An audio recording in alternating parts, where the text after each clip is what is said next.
Hours of deliberation, the jury has called it a night. It's the case that gripped the world. This was one of those that the moment it happened, people became obsessed with it. Two eighth-grade girls disappear on a hike in the tiny town of Delphi, Indiana. What came next? A horrific double murder in broad daylight.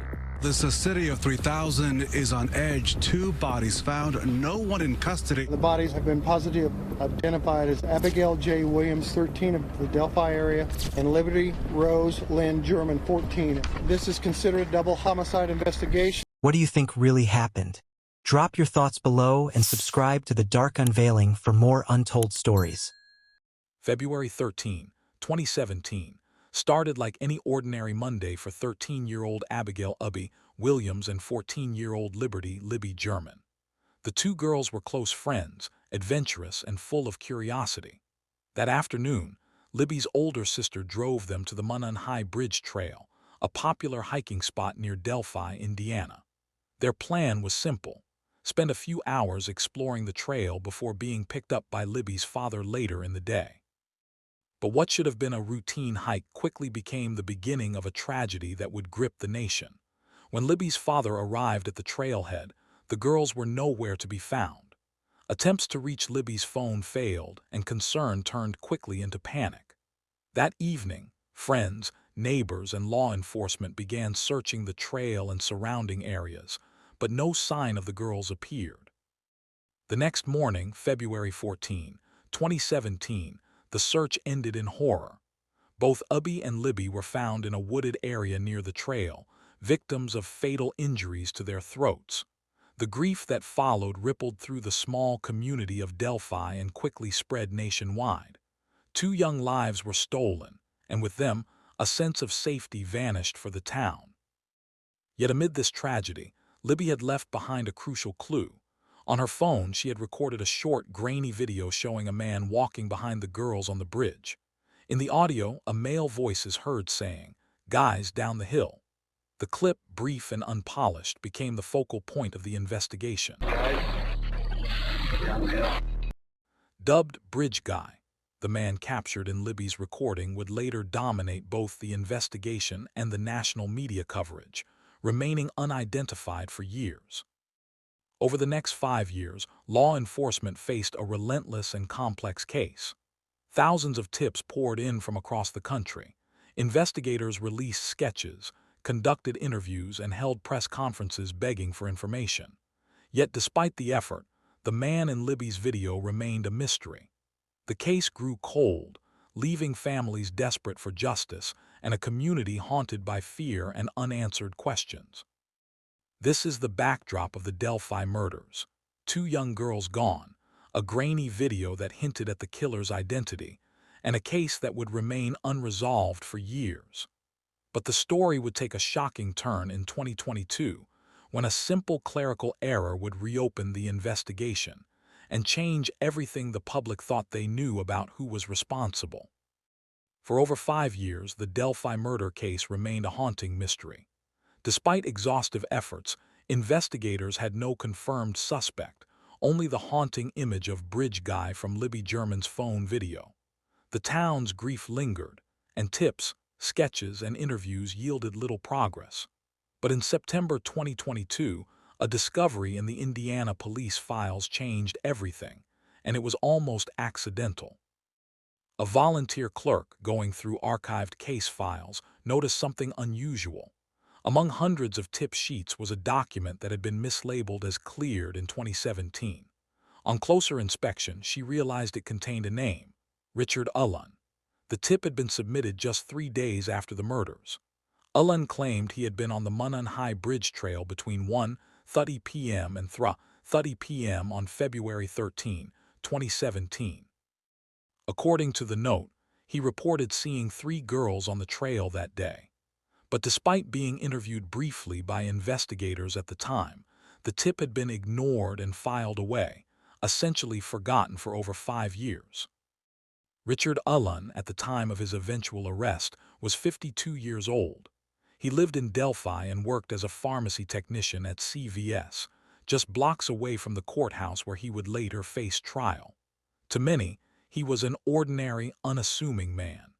Yet in that moment of oversight, law enforcement missed a crucial opportunity, one that, years later, would place him directly in the spotlight. On October 26, 2022, after reviewing the old tip and cross-referencing it with other pieces of evidence, law enforcement arrested Ulan. The revelation stunned the community.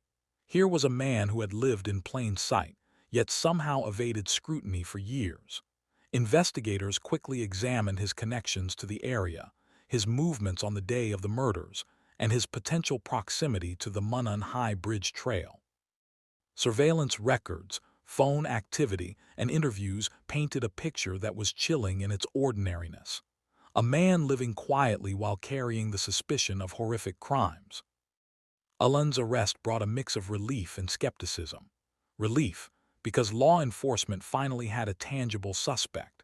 Skepticism, because many wondered how such a lead could have been overlooked for so long. The case, once dormant, was suddenly alive with new energy. Questions that had lingered for years now demanded answers. How credible was this tip? What had Ulan been doing during the day of the murders? Could this man in plain sight truly be responsible for the deaths of Ubbi and Libby? This discovery also marked a turning point in public perception. For years, the case had been defined by uncertainty, grief, and the haunting video Libby had captured. Now, the narrative shifted from cold mystery to the investigation of a concrete suspect, one who, on paper, seemed both ordinary and deeply unsettling. The wheels of the legal system began to turn, setting the stage for the confessions, trial, and appeals that would dominate headlines in the years to come. Following Richard Ulan's arrest in October 2022, investigators immediately began piecing together a case that would ultimately form the backbone of the prosecution's argument. At the center of this evidence were Ulan's own confessions, which, at first glance, appeared overwhelming. Over the course of several months, he confessed repeatedly, not just to law enforcement, but to family members, prison staff, and even mental health professionals. I said I did, but I killed Abby and Libby, and I just want to sign my confessions, and I need to let my wife go. Melissa? Recorded calls with his wife Kathy revealed chilling admissions. On at least 5 separate occasions, Ulan allegedly told her, "I did it. I killed Ubbi and Libby." In later calls, he reportedly added, "I think I've lost my mind."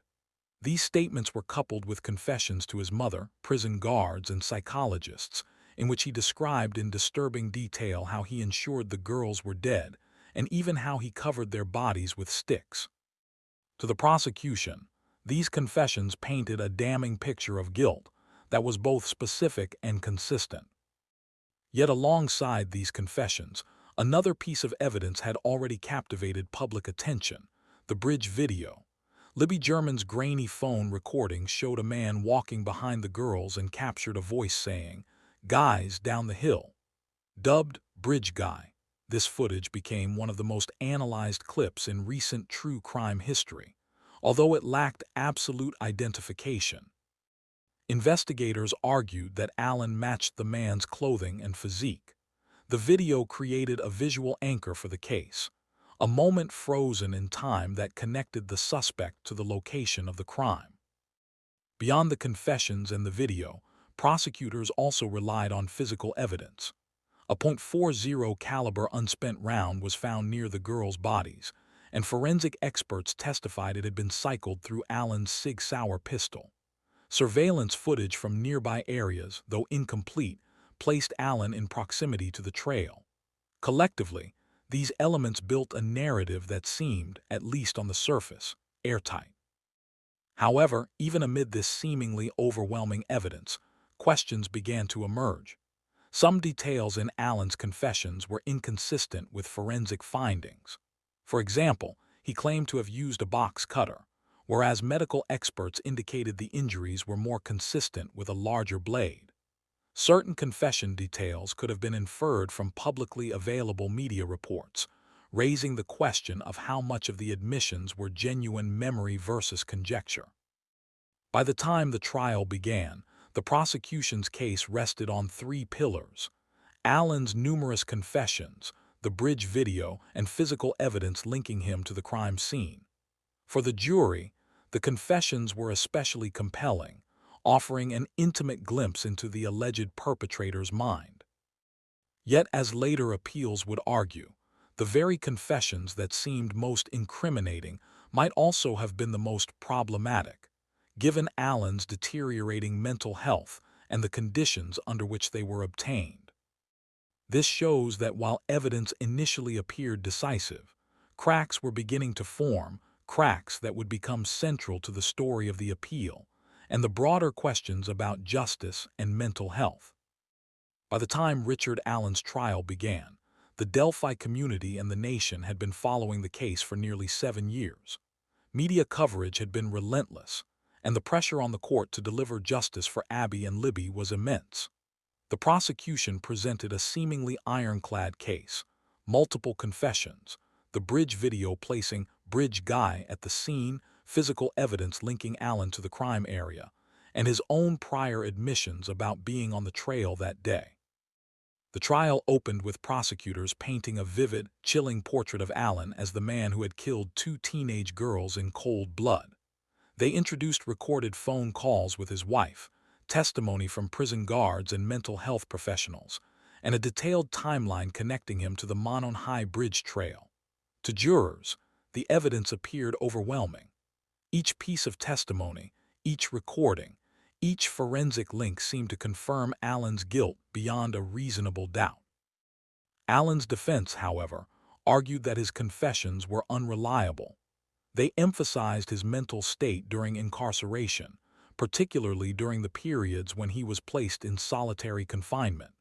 The defense contended that isolation, sensory deprivation, and psychological stress had contributed to disorganized thinking and possibly false admissions.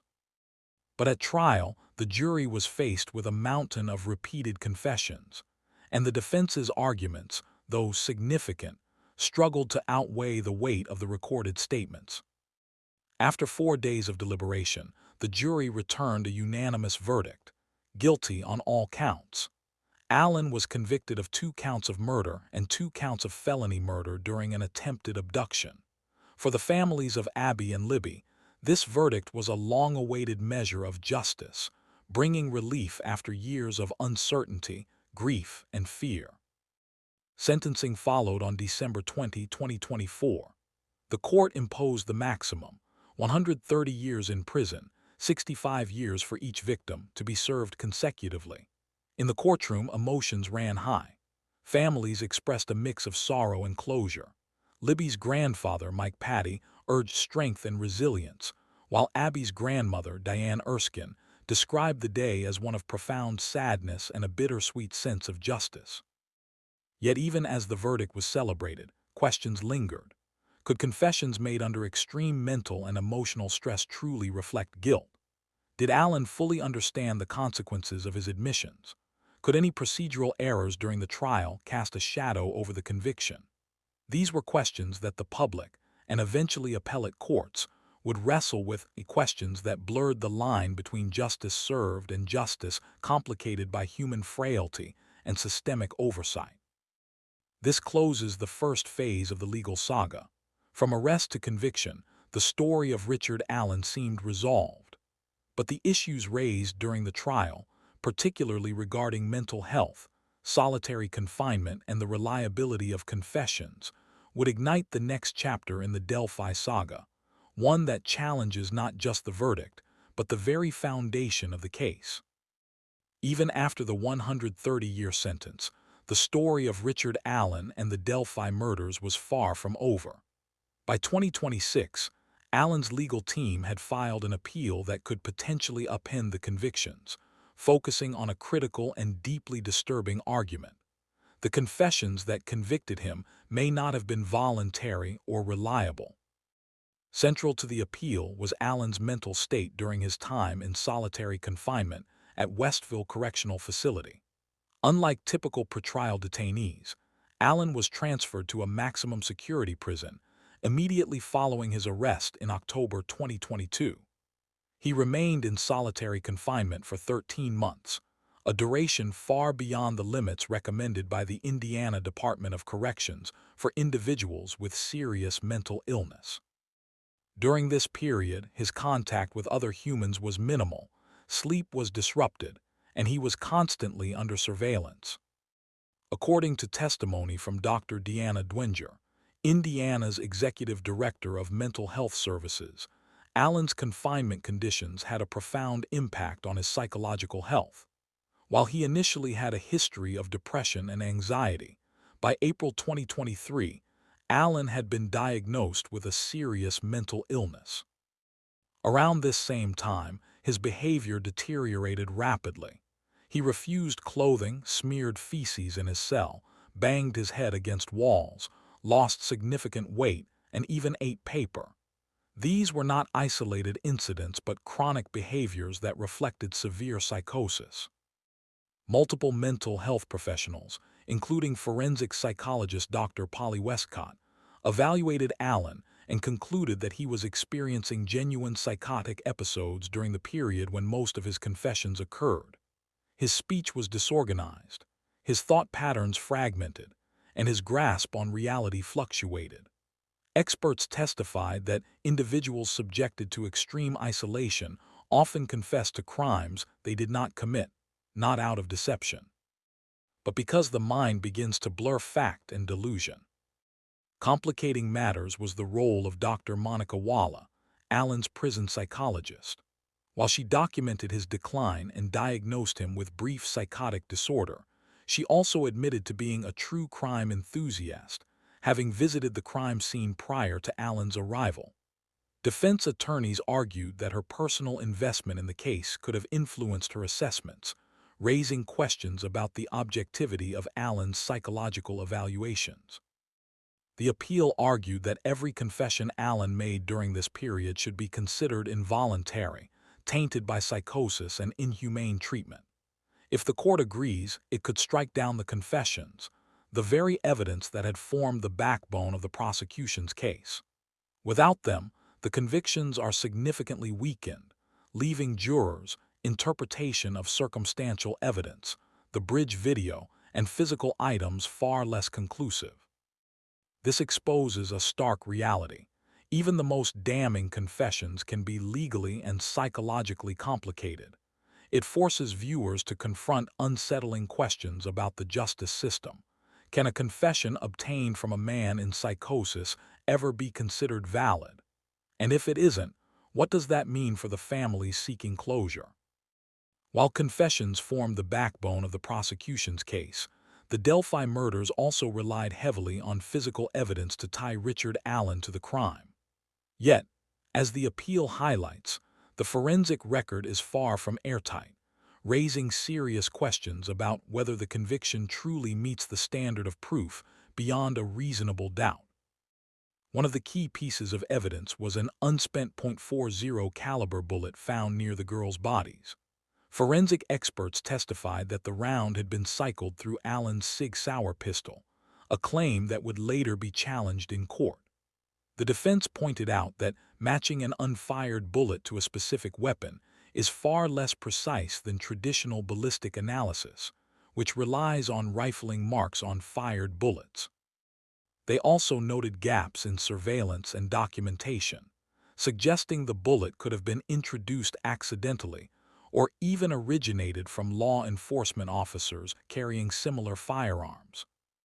Then there were the DNA and biological samples, or rather, the lack thereof. State DNA expert Stacy Bozanovsky testified that she tested clothing, fingernail scrapings, and blood samples from the crime scene. The results were clear. No DNA from Richard Allen was found. Even testing of Allen's personal items, including his car and work uniform, revealed no trace of the victims.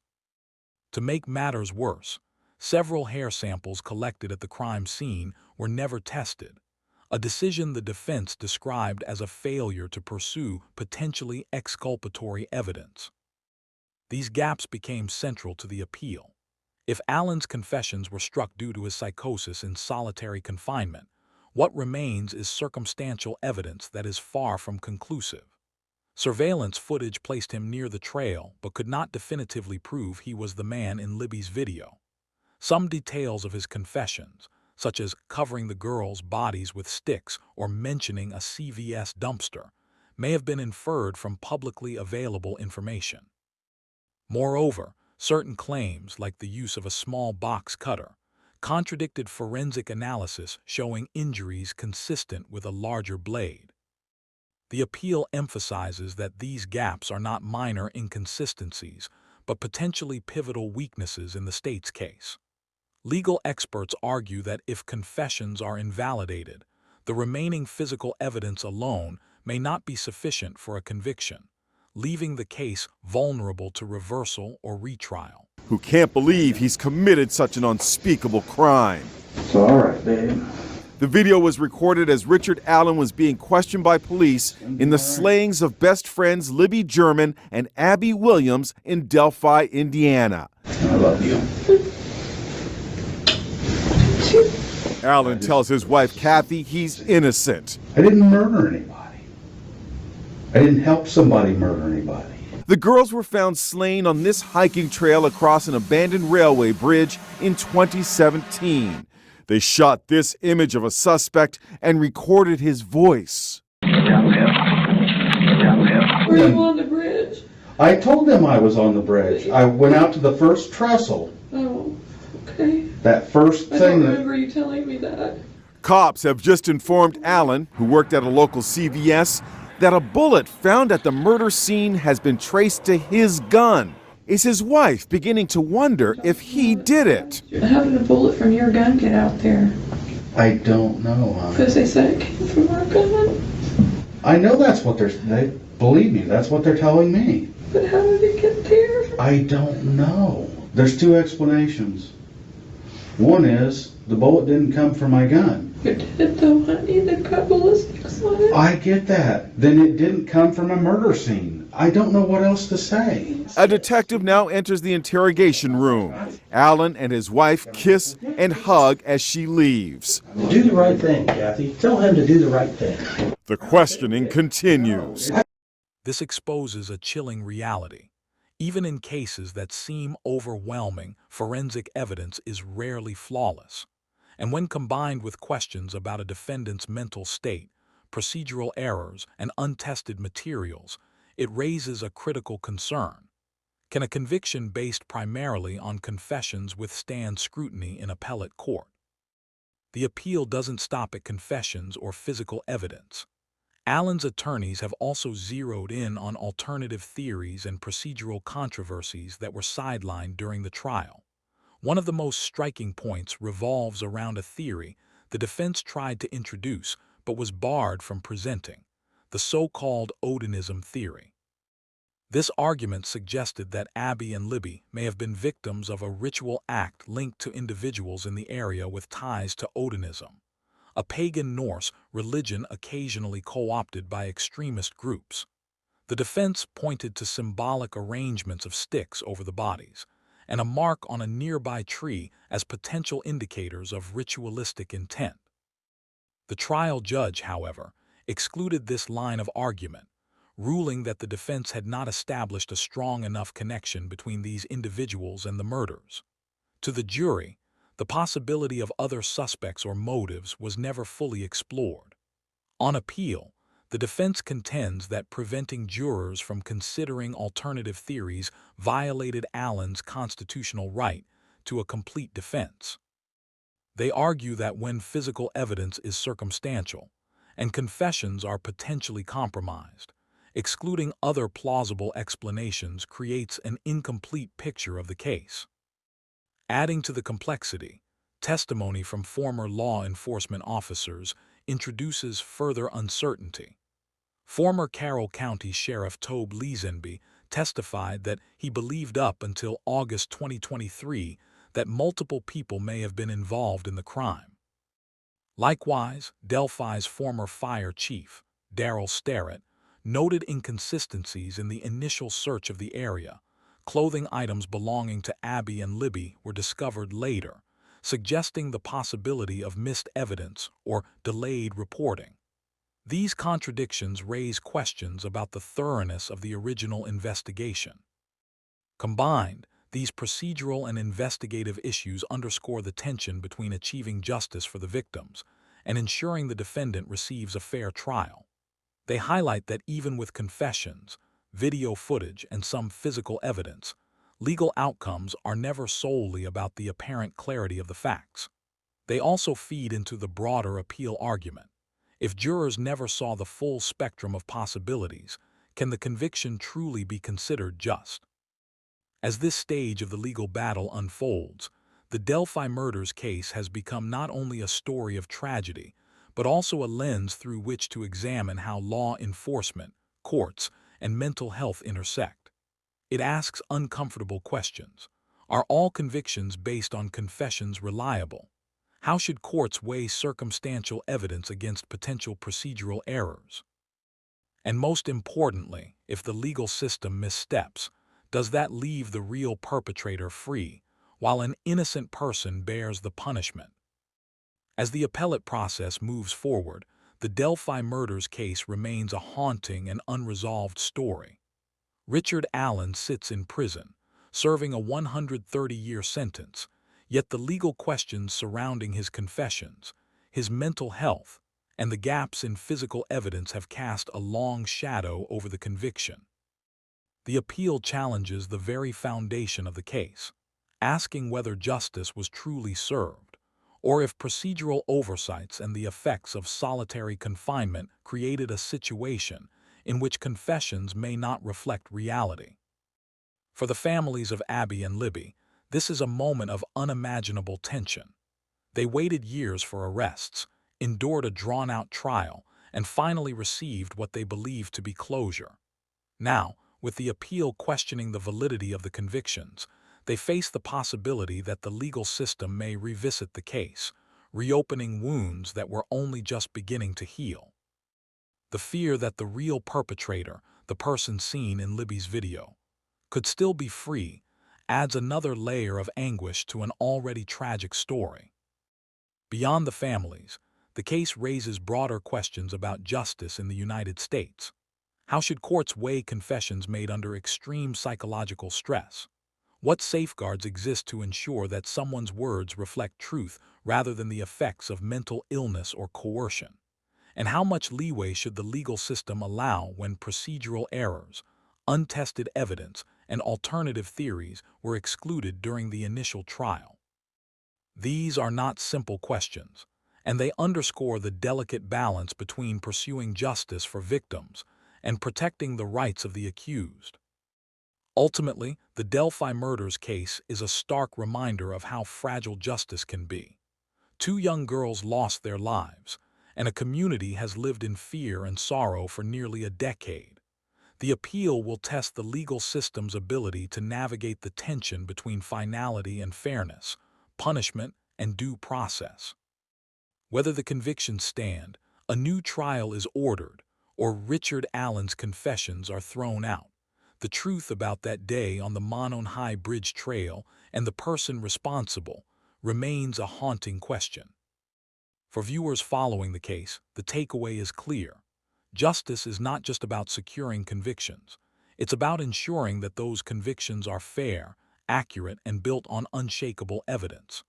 The dark unveiling will continue to follow this case, dissecting every development and bringing clarity to a story that is as complex as it is tragic. Because in cases like this, the search for truth is never over, and the lessons extend far beyond any courtroom.